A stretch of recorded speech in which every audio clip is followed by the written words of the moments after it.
Behind me is downtown Calgary, Canada. Calgary is a young and vibrant city of 1.4 million inhabitants with an average population age of 36. It is known for hosting the Winter Olympics in 1988, the same year my wife and I immigrated to Canada and specifically to Calgary.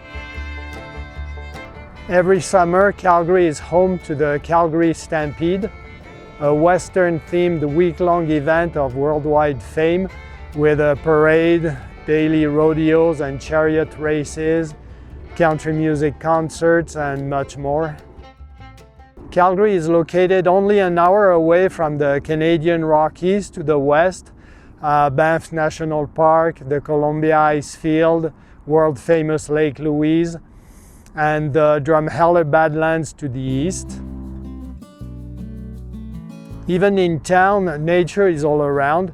There are many parks to run, walk, and watch wildlife.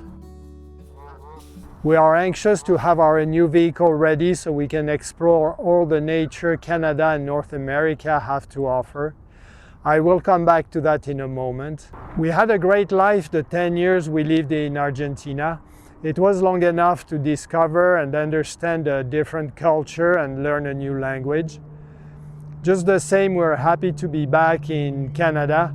It's nice to be reacquainted with Calgary, where we lived for 30 years, and with our friends. But the main reason we came back is to be closer to our family. We are able to experience family meals, celebrate birthdays all together again, play with the little ones, all pleasures we haven't had for too long. At the same time, we have lived over 3 continents, Europe, North and South America, and moved around quite a bit. We have lived for weeks on end in the back of a pickup truck and are about to live in a vehicle again soon.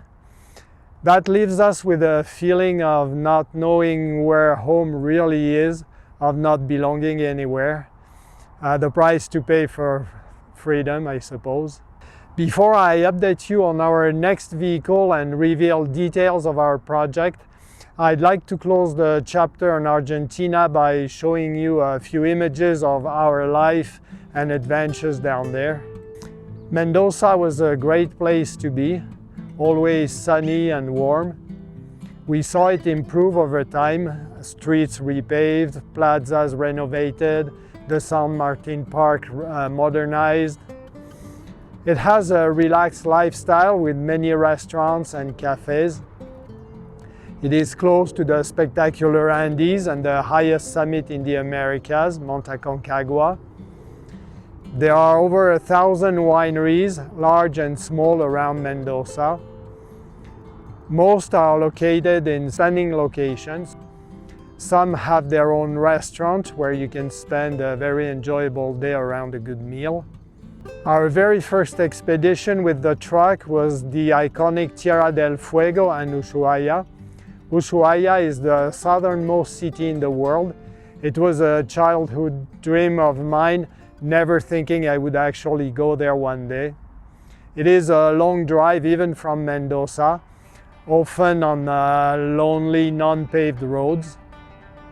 It was the opportunity to see penguins up close and other wildlife.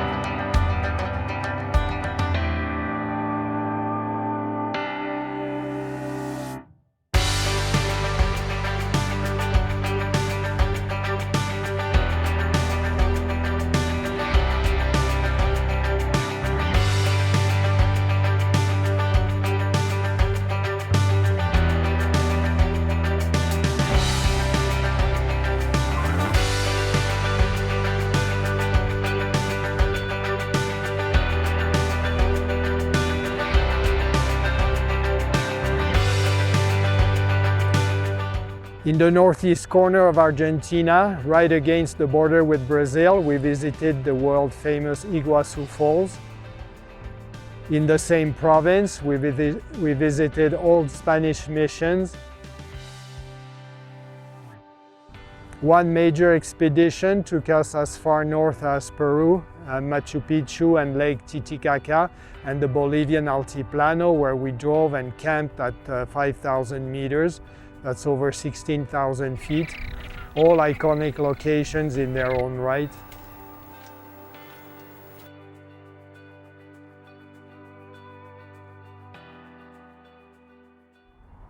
During a more recent expedition, we drove to the Atacama Desert of the north of Argentina and visited more spectacular bucket list items.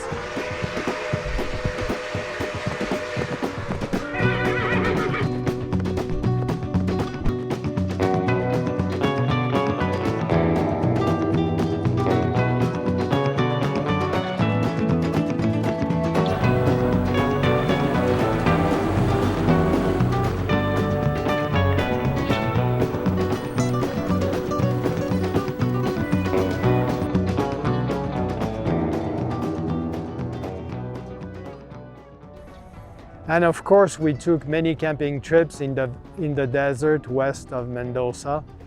All great memories of an important chapter of our life.